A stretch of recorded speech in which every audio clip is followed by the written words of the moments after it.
Bienvenidos a mi canal de Carlos Theory. ¿Te has preguntado alguna vez por qué tu tablet hace posible de que veas mis vídeos? Quizás no te lo hayas preguntado nunca. ¿Quién es el responsable de esto? El responsable de esto y de todo aquello correspondiente a la tecnología, las televisiones, las lámparas y todos los electrodomésticos de nuestra casa es la electricidad. La electricidad es una fuerza presente en la naturaleza y es la que hace que tus neuronas se comuniquen a través de la sinapsis. La electricidad se podría definir como el paso de electrones mediante un conductor. Para poder entender esto mejor, vamos a definir lo que es un electrón y lo que es un conductor. Un electrón es una partícula subatómica perteneciente al átomo. Es la partícula de carga negativa del átomo. Un dato curioso de este es su tamaño, que es 1800 veces más pequeño que el protón, la partícula del átomo con carga positiva. Un electrón de carga negativa tiene una antipartícula, es decir, una partícula de carga opuesta, llamada positrón, que no es lo mismo que un protón. Esta antipartícula, al colisionar con el electrón, provoca una explosión entre ambas, liberando grandes cantidades de energía en forma de rayos gamma. Ahora vamos con el conductor. Un conductor eléctrico es un material que ofrece poca resistencia al paso de la carga eléctrica. La carga eléctrica son las fuerzas de reacción o repulsión de las partículas subatómicas. La carga eléctrica también es la capacidad de las partículas de cambiar fotones, es decir, partículas de luz. La electricidad es una forma de energía tan versátil que se utiliza para muchísimos ámbitos de nuestra vida. Se utiliza para la climatización, para la fabricación de componentes, para la programación, para la iluminación, para el transporte y para un sinfín de funciones. En este vídeo nos vamos a centrar en algunas de sus características más importantes, en algunas de sus curiosidades para comprenderla mejor y en algunas de sus utilidades más características. Una de sus características es la corriente eléctrica, que es el flujo de cargas eléctricas que recorre un material. Esto es un caudal de corriente, la cantidad de carga por unidad de tiempo. Esto se llama intensidad de corriente eléctrica y se expresa en la unidad de coulombio por segundo, más comúnmente conocido como amperio. Con el movimiento de cargas producido por la corriente eléctrica se produce un campo magnético, que es el que se utiliza en los electroimanes.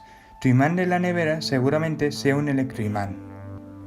Otra característica destacada es el campo eléctrico. El campo eléctrico es un área en el espacio donde interactúa la fuerza eléctrica. En una perspectiva relativista, el campo eléctrico puede tener incluido el campo magnético, denominado campo electromagnético. Al principio se creía que el campo eléctrico se componía por cargas eléctricas, pero más tarde, investigaciones de Michael Faraday y Clerk Maxwell indicaron también la variación del campo magnético. Otra característica es el potencial eléctrico, que es el trabajo necesario que necesita hacer una fuerza para llevar una carga positiva del punto A al punto B. El potencial eléctrico solo puede tener un único campo estático en una región finita del espacio, compuesto por cargas. Para cargas en movimiento hay que tener en cuenta que sus perturbaciones no pueden ir más allá de la velocidad de la luz. El potencial eléctrico se mide en voltios, unidad del sistema internacional. Y una última característica que vamos a ver va a ser el magnetismo o energía magnética. Se define como aquellos cuerpos que ejercen una fuerza de atracción o repulsión entre sí. Los materiales con propiedades magnéticas destacables son el níquel, el hierro, el cobalto y etc. Y sus aleaciones, como el bronce, compuesta por cobre y estaño, son conocidos como imanes. Sin embargo, todos los materiales, todos, están influidos por la fuerza magnética en mayor o menor medida. Ahora veamos algunas de sus curiosidades para tener un conocimiento más general sobre esta propiedad física. La primera curiosidad son los materiales con facilidad de paso eléctrico. Estos materiales les es más fácil transportar la electricidad. Los materiales son el hierro, la plata, el oro, el aluminio. También hay aleaciones, como el cobre o el acero. Luego, hay materiales como el plasma, el cuarto estado de la materia. Y también hay disoluciones, como el agua. Otra curiosidad está en el cielo. De lo que trata es de los rayos y relámpagos. Debido al rozamiento de las partículas de hielo y agua con el aire, se separan las cargas eléctricas, generando grandes campos eléctricos. Estos pueden producir una descarga dentro de la misma nube, una descarga entre dos nubes o incluso una descarga entre una nube y el suelo de la Tierra. Esta descarga ioniza el aire, es decir, aquellos átomos que no tienen la cantidad de electrones que les corresponde. Esto sucede por el calentamiento y genera movimiento entre las partículas. Dicho de otro modo, manda a todas partes electrones que salen disparados generando por su choque calor entre ellos. Todo esto genera un trueno, que es lo que oímos poco después del rayo. Un rayo es la descarga de electricidad estática que se da en el cielo. La luz que vemos se llama relámpago y es lo que produce el rayo propio.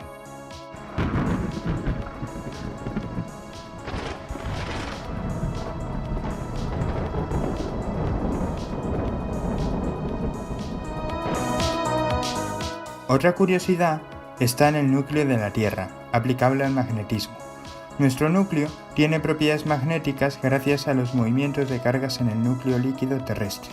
Lo que llama tanto la atención a los científicos es que nuestro núcleo cambia cada cierto tiempo los polos magnéticos, es decir, donde está ahora el norte, en un futuro estará el sur y viceversa. Gracias a esto funcionan las brújulas. Debido a los cambios continuos del núcleo a lo largo de la historia terrestre, los paleomagnetistas han podido ver la deriva continental en el pasado y los fondos oceánicos como resultante de la tectónica de placas.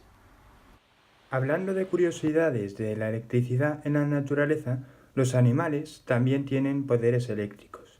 Algunos animales, como las anguilas o las rayas eléctricas, tienen el potencial de generar 2000 voltios y energías superiores a un amperio. Una curiosidad muy llamativa es lo que dice Isaac Asimov. Isaac Asimov dice que un huracán de 10 minutos produce la misma energía que todas las plantas nucleares activas en la Tierra en el mismo tiempo. Otro dato es que todas las baterías del mundo guardan algo menos que 10 minutos del consumo eléctrico mundial. Con respecto a la meteorología, un rayo tiene tal potencia que al generarse crea la potencia de 7000 plantas nucleares y su temperatura alcanza los 30.000 grados centígrados, es decir, 6 veces la temperatura de la superficie del Sol. Otra curiosidad cae sobre un gramo de materia. Si ésta pudiese ser convertida a su forma de energía, sería capaz de alimentar durante más de 2800 años una bombilla de 1000 vatios. Y la última curiosidad es sobre nosotros, los humanos. Tu cuerpo genera la misma energía térmica que una bombilla doméstica. Ahora vamos a ver algunas de sus utilidades en nuestra vida. En el mundo cotidiano, la electricidad tiene usos desde nuestra casa hasta el mismísimo espacio. Un ejemplo de su uso está en las fábricas. Gracias a ella funcionan todas las cadenas de montaje de una factoría. Otro uso súper común está en los transportes. En las ciudades como San Francisco, Portugal o Alicante se utiliza el tranvía, vagones que van por una vía gracias a una conexión eléctrica en sus techos. También se utiliza para el transporte automovilístico. Empresas como Tesla o Toyota ya utilizan esta tecnología, y otros ejemplos más variados están en las motocicletas, en las bicis eléctricas e incluso en los aviones. El avión eléctrico más importante es el Solar Impulse. El 26 de julio de 2016 se convirtió en el primer avión en dar la vuelta al mundo. También hay un aeroplano de la NASA llamado Airivoment, que transforma la energía solar gracias a las células fotovoltaicas en energía mecánica, utilizando electricidad. En medicina hay un uso muy llamativo.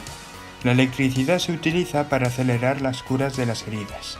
Se curan aplicando señales eléctricas para controlar el proceso natural de las células, lo que quiere decir que es posible dirigir el movimiento celular y la manera de curar las lesiones.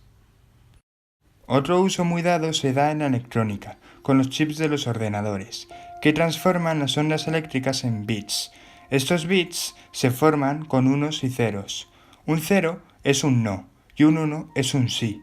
Este conjunto de ceros y unos forman mediante algoritmos el funcionamiento de un programa. Un conjunto con la cantidad de 8 de ceros y unos forman un byte. El procesador toma esos bytes y los transforma en otros mediante códigos de programación, lenguajes que interpretan los programas. Un ejemplo de estos lenguajes son Java o C++. El ordenador procesa esa información con la memoria RAM, que es la potencia del propio ordenador, y el disco duro se encarga de la capacidad de almacenar la cantidad de la información que puede tener. Bueno, espero que os haya gustado. Espero que os hayáis hecho una ligera idea de lo que es la electricidad. Es un campo muy profundo en el que podría hacer cientos y cientos de vídeos.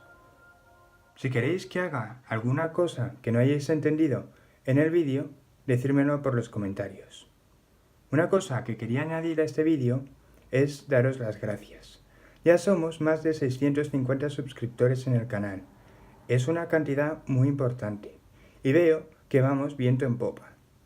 Espero que os gusten mis vídeos y yo os lo agradezco. Ya veo los comentarios vídeo tras vídeo, que los hago muy bien, que os encanta, que cada vez mejoro más, eso intento, por supuesto, y que la comunidad científica de mi canal está creciendo exponencialmente. Esto me encanta, me encanta. Y si esto sigue así, dentro de poco tendréis una sorpresita en el canal. También os pido que si os ha gustado el vídeo, podríais compartirlo en mis redes sociales, que dejaré en la descripción. Ya las tengo activas y de vez en cuando anuncio que voy a subir o alguna curiosidad que me guste sin más. Por mi parte, nada más que decir. Hasta la próxima. Adiós.